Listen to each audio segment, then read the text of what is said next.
Que Dieu, le Créateur, vous bénisse abondamment au nom puissant et victorieux de Jésus-Christ, que Dieu a fait asseoir à sa droite dans le lieu céleste et qui intercède pour nous. Je suis très reconnaissant au Père céleste pour ce privilège qu'il me donne de partager avec vous sa parole droitement divisée, qu'il a magnifiée au-dessus de tout son nom. C'est moi, Tito Mbanda. Bienvenue à cette émission Que dit la parole de Dieu. Aujourd'hui, nous allons examiner les Écritures pour répondre à la question suivante. Qui est Jésus-Christ? Qui est Jésus-Christ? Et aujourd'hui, nous allons considérer les témoignages de Dieu, le Créateur. Qui est Jésus-Christ? Le témoignage de Dieu, le Créateur. Comme vous le savez, Dieu, le Créateur, est esprit et saint. Vous ne pouvez pas le voir, le toucher, le sentir, le goûter. Il est esprit et il est saint. Mais avant d'examiner les Écritures sur le témoignage de Dieu, le Créateur, au sujet de qui est Jésus-Christ, allons dans l'Ancien Testament et lisons Deutéronome chapitre 29. Deutéronome 29, et nous allons lire le verset 29. Il est écrit: les choses cachées sont à l'Éternel, notre Dieu. Les choses révélées sont à nous et à nos enfants à perpétuité. Pour quel but? Afin que nous mettions en pratique toutes les paroles de cette loi. Dieu, le Créateur, dit dans sa parole que les choses cachées sont à lui.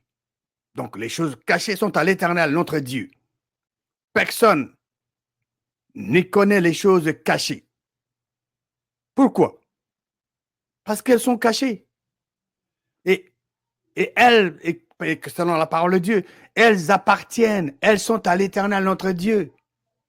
Par contre, les choses révélées, les choses que Dieu a révélées, sont à nous et à nos enfants à perpétuité, afin que nous mettions en pratique toutes les paroles de cette loi. Où trouvons-nous les choses que Dieu nous a révélées?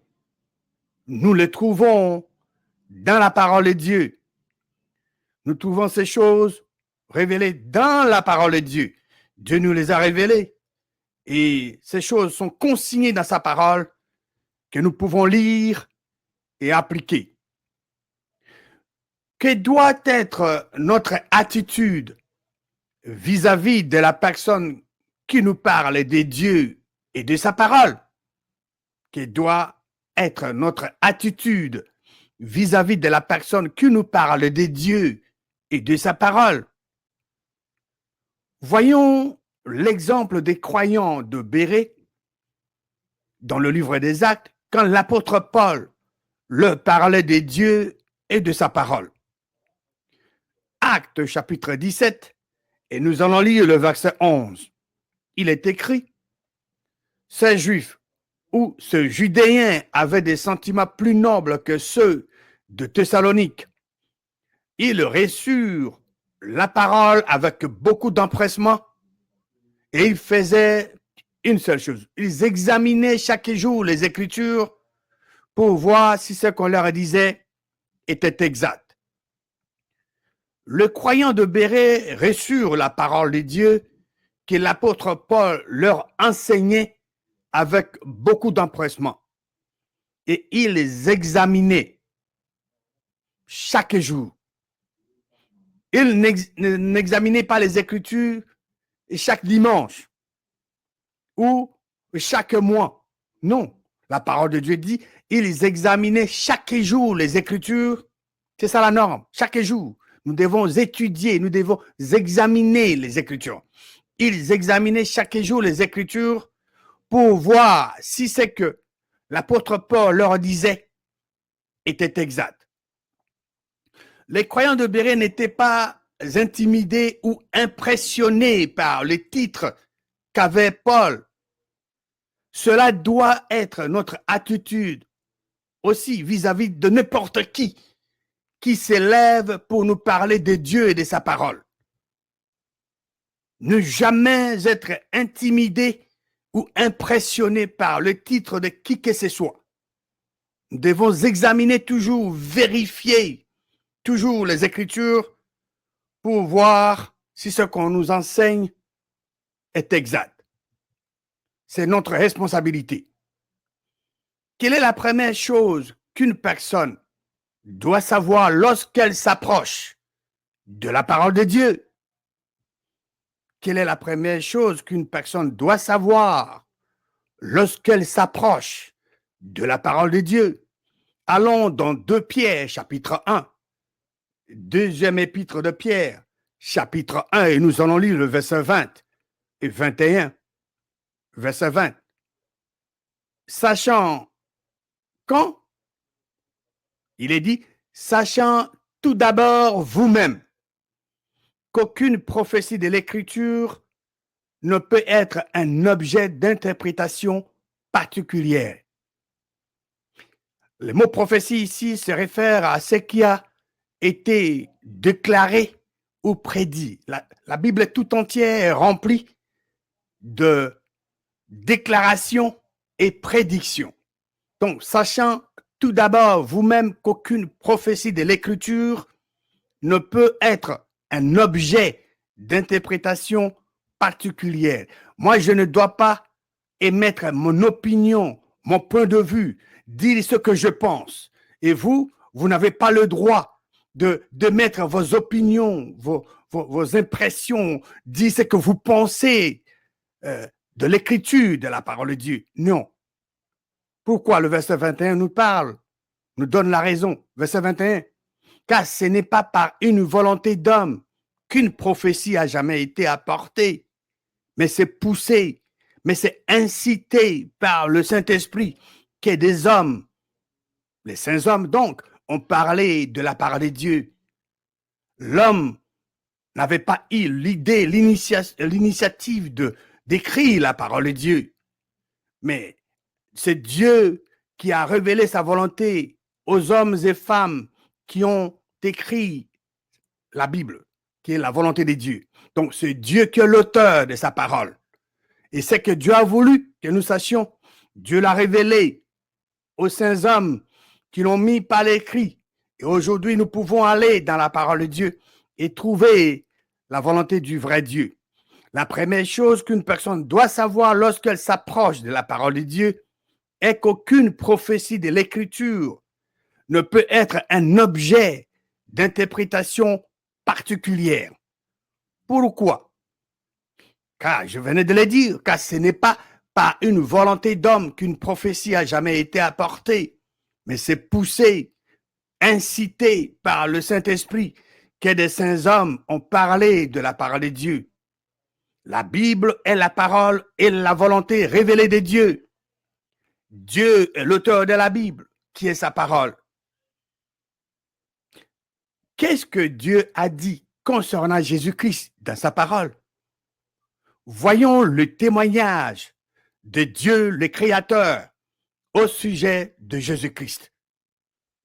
Pour Dieu le Créateur, qui est Jésus-Christ, c'est que Dieu le Créateur dit concernant une situation quelconque est la vérité et ne peut jamais être contredit par un homme sur la terre. C'est extrêmement important que nous sachions cela, parce que c'est la parole de Dieu. C'est la parole de Dieu que nous devons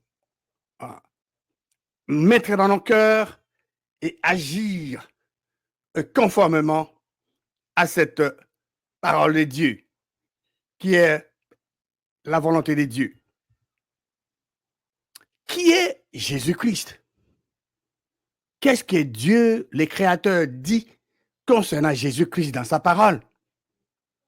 Examinons maintenant les Écritures sur les témoignages faits par Dieu lui-même au sujet de Jésus-Christ.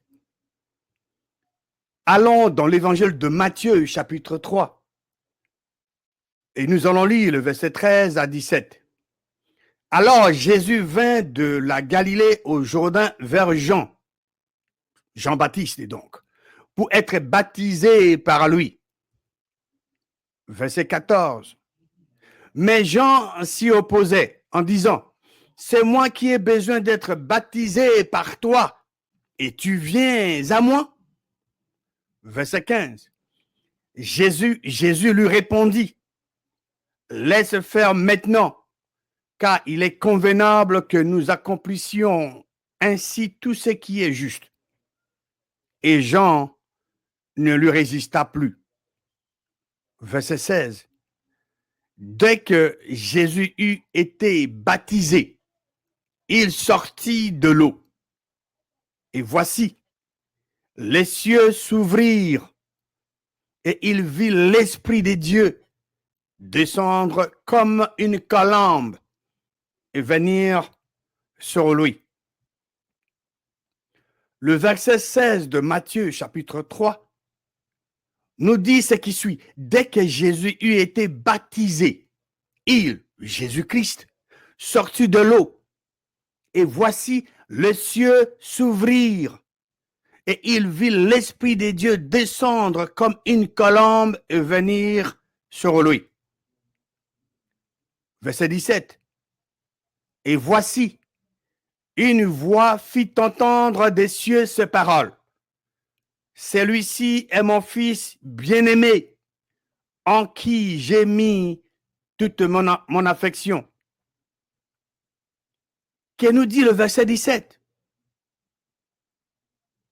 Le verset 17 nous dit ce qui suit. Et voici, une voix fit entendre des cieux ces paroles. Celui-ci est mon fils bien-aimé, en qui j'ai mis toute mon affection.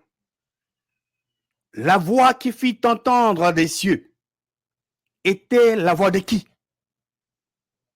Jésus-Christ venait d'être baptisé, n'est-ce pas? Il venait de sortir de l'eau. La voix qui fit entendre des cieux était la voix de qui? C'était la voix de Dieu, le Créateur.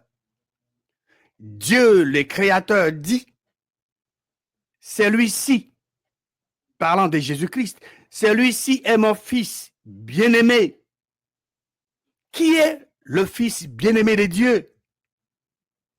Jésus-Christ est le fils bien-aimé de Dieu, en qui Dieu a mis toute son affection. C'est vraiment superbe. C'est superbe, c'est magnifique. Parce que la parole de Dieu est la volonté de Dieu. La parole de Dieu nous communique le cœur de Dieu. La parole de Dieu nous dit ce que Dieu veut que nous sachions. Ce que Dieu veut que nous sachions, Dieu l'a mis dans sa parole pour que nous puissions l'apprendre. Comme nous sommes dans l'évangile de Matthieu, allons au chapitre 17 de Matthieu. Matthieu 17. Et nous allons lire le verset 1 à 9. 6 jours après, Jésus prit avec lui Pierre, Jacques et Jean, son frère, et il les conduisit à l'écart sur une haute montagne. Verset 2. Il fut transfiguré, Jésus-Christ fut transfiguré devant eux. Son visage resplendit comme le soleil et ses vêtements devinrent blancs comme la lumière. Verset 3. Et voici, Moïse et Élie leur apparurent, s'entretenant avec lui. S'entretenant avec Jésus-Christ, bien sûr. Verset 4. Pierre prenait la parole, dit à Jésus, Seigneur, il est bon que nous soyons ici. Si tu le veux, je dresserai ici 3 tentes. Une pour toi, une pour Moïse et une pour Élie. Verset 5. Comme il parlait encore, une nuée lumineuse les couvrit. Et voici, une voix fit entendre de la nuée ces paroles. Celui-ci est mon fils bien-aimé, en qui j'ai mis toute mon affection. Écoute-le. La voix qui fit entendre de la nuée était la voix de qui? Vous connaissez la réponse. C'était la voix de Dieu le Créateur.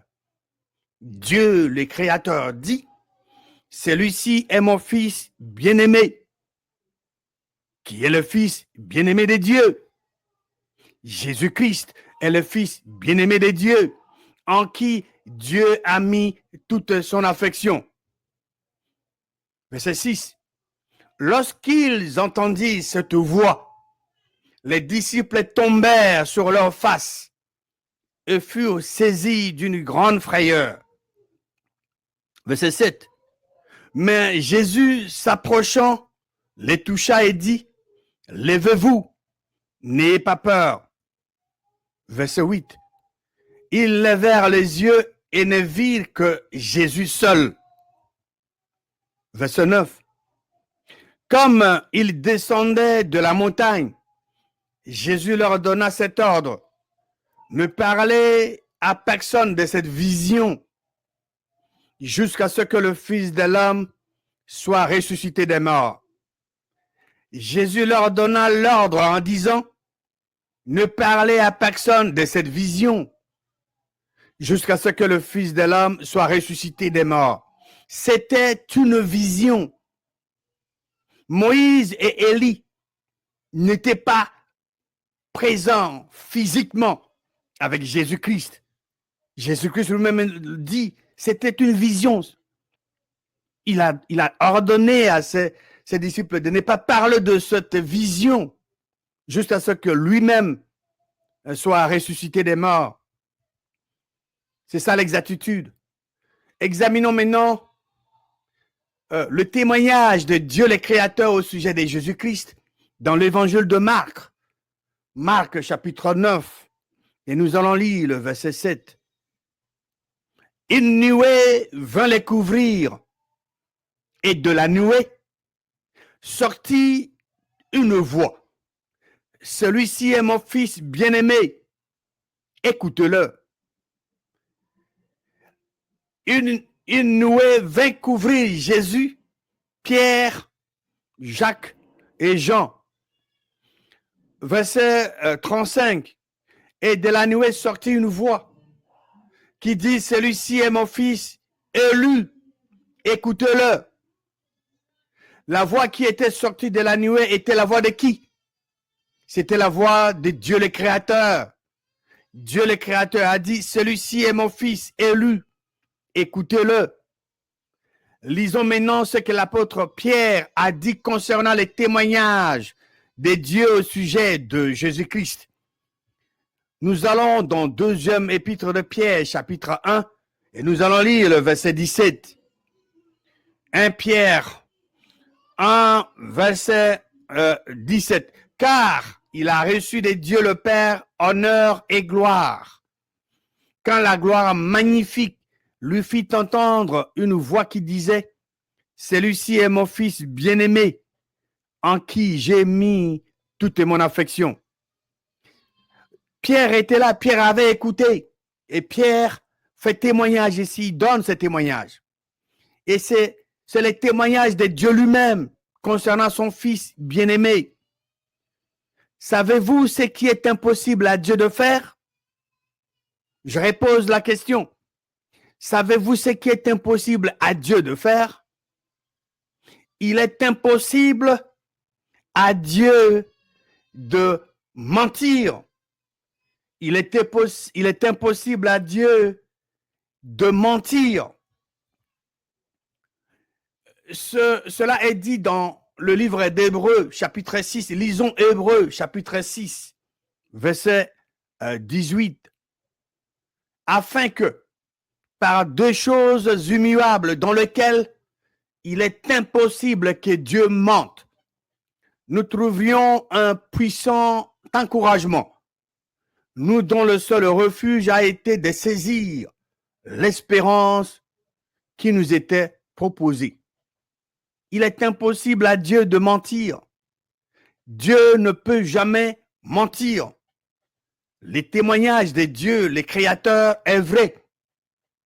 Selon les Écritures que nous avions examinées, Dieu, le Créateur, dit que Jésus-Christ est son Fils bien-aimé, en qui il a mis toute son affection.